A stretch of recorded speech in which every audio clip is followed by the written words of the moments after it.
Hi hello எல்லோரும் எப்படி இருக்கீங்க? எல்லோரும் நல்லா இருக்கீங்கன்னு நம்புகிறேன். நானும் நல்லா இருக்கேன். இந்த வீடியோவில் நான் ரொம்ப நாள் ஆசைப்பட்ட ஒரு இடத்துக்கு தாங்க போக போகிறோம், பழனி முருகன் கோவிலுக்கு. இந்த வீடியோவில் நாங்கள் போன ட்ராவலிங், அப்புறம் எங்களோட தர்ஷன், அப்புறம் கோவில் பற்றின இன்ஃபர்மேஷன் இதெல்லாம் தான் பார்க்க போகிறோம். வாங்க நம்ம சேர்ந்து பார்க்கலாம்.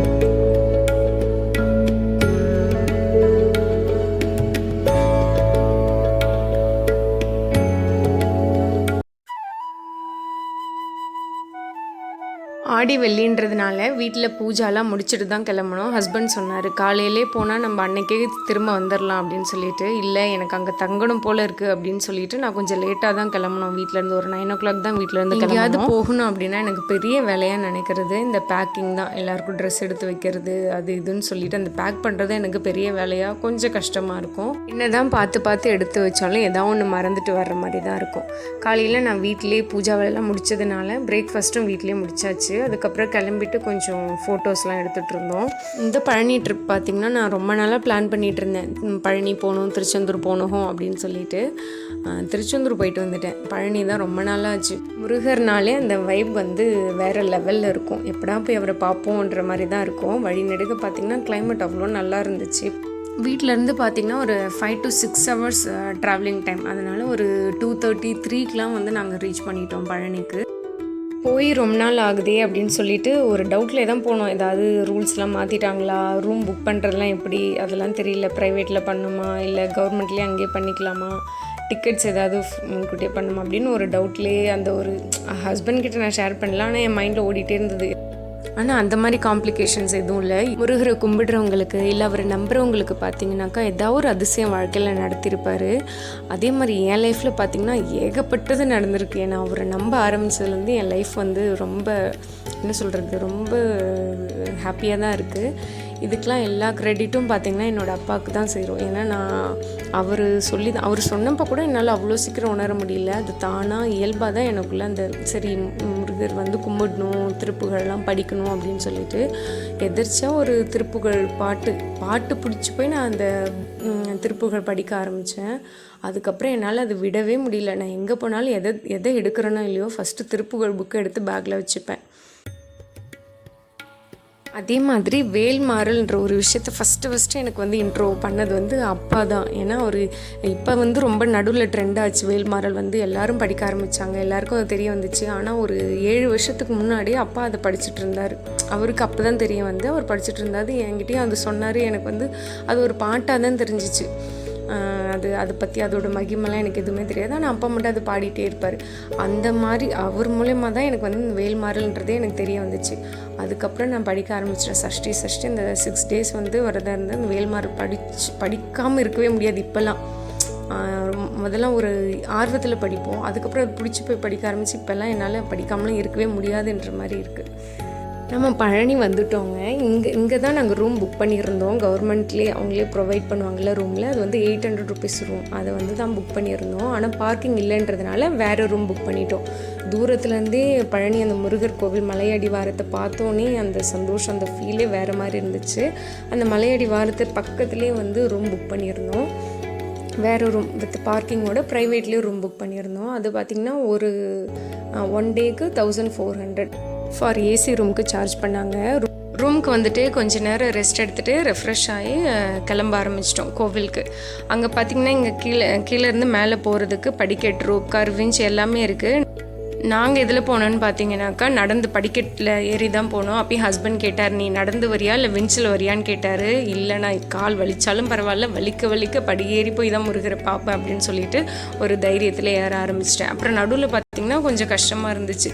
ஆனால் அங்கேருந்து வியூ பார்க்கும்போது அவ்வளோ அழகாக இருந்துச்சுங்க. இப்போ நம்ம திருப்பதிலாம் போகிறோம் அப்படின்னாக்கா மலை மேலேருந்து கீழெல்லாம் பார்க்க முடியாது, போகும்போது தான் பார்க்க முடியும். ஆனால் இங்கே வந்து நின்ன இடத்துலையே அப்படியே பார்க்கலாம். அவ்வளோ நல்லா இருந்துச்சு. அந்த ஈவினிங் கிளைமேட்டுக்கும் நல்லா இருந்தது. மேலே மொபைல் அலோடு இல்லைன்றதுனால மேலே எதுவும் கிளிப்ஸ் நான் எடுக்க முடியல. அங்கே பார்த்திங்கன்னா நாங்கள் போகிறப்ப வந்து ராஜ அலங்காரத்தில் தான் சாமி பார்த்தோம். அதுவே ரொம்ப சந்தோஷமாயிடுச்சு. சரி, அங்கேருந்து வெளியில் வந்தோடனே ஒரு போகர் சமாதி இருந்துச்சு. அங்கே இருக்கும் இல்லைங்களா, போகர் ஜீவ சமாதி இருந்தது. அங்கே போகலான்னு சொல்லிட்டு க்யூவில் நின்றுட்டு இருந்தோம். நல்லா மணி அடிச்சுட்டு வேகமாக ஒரு சவுண்டு என்னன்னு திரும்பி பார்த்தாக்கா தங்கமயில் வாகன சேவையில் முருகர் வராரு. ஐயோ அவ்வளோ அழகு அவர் பார்க்குறதுக்கு. அதுக்கப்புறம் சரி ஓகே அந்த தரிசனம் முடிச்சுட்டு போகர் சமாதியும் பார்த்துட்டு வெளி பிரகாரத்துக்கு வந்தோம். அங்கே பார்த்திங்கன்னா கரெக்டாக 7 மணிக்கு தங்கத்தேர் வாகன சேவை நடந்துச்சு.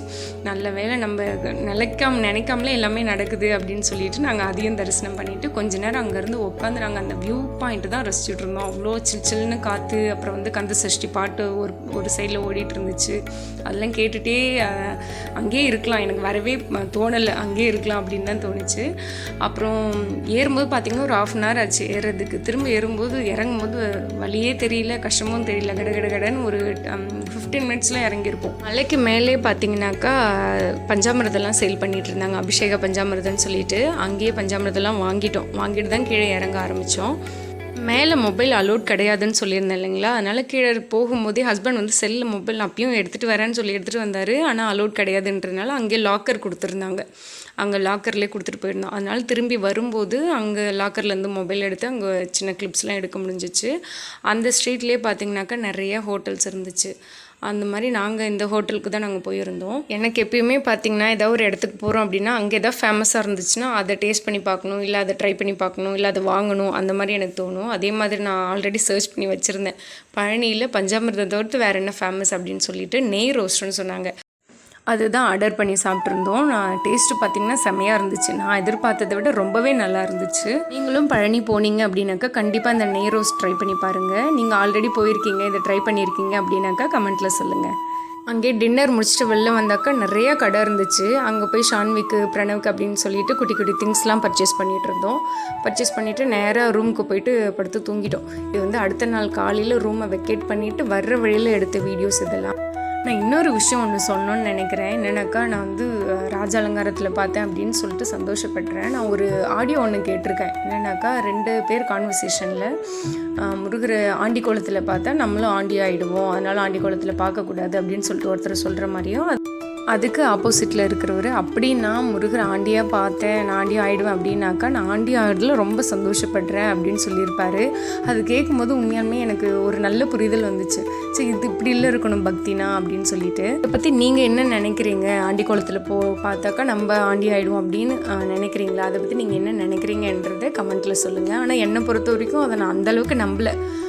அது அந்த அலங்காரத்தில் பார்த்தா நல்லது, ஆண்டியாக பார்த்தா கெட்டது அப்படின்ற அந்த மைண்ட் செட்லாம் எனக்கு இல்லை. அவர் பார்த்தாலே போதும், அவர் பார்த்தாலே சந்தோஷம். ராஜ அலங்காரத்தில் பார்த்தோமா ரொம்ப சந்தோஷம் அப்படின்ற மாதிரி தான் இருக்கேன் நான்.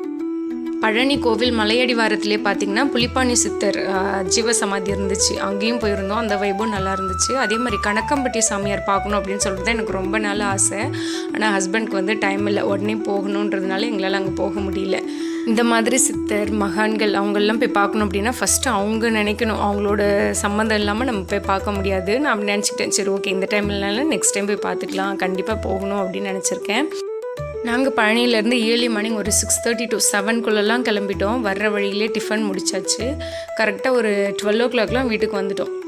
முதல்ல எங்கேயாவது நான் வெளியில் கிளம்புறேன் அப்படின்னாக்கா ஃபஸ்ட்டு பிரணவனுக்கு தான் நான் எதாக இருந்தாலும் பேக் பண்ணுவேன். ஐயோ ஃபஸ்ட்டு இதெல்லாம் என்ன பண்ணுறது, திடீர்னு அழுதா என்ன பண்ணுறதுன்னு சொல்லிட்டு அவன் சாப்பிட்றானோ இல்லையோ, என்னென்னலாம் எனக்கு தோணுதோ அதெல்லாம் அவனுக்கு சாப்பிட்றதுக்காக எடுத்து வச்சிட்ருப்பேன். ஆனால் இப்போ அப்படி இல்லை.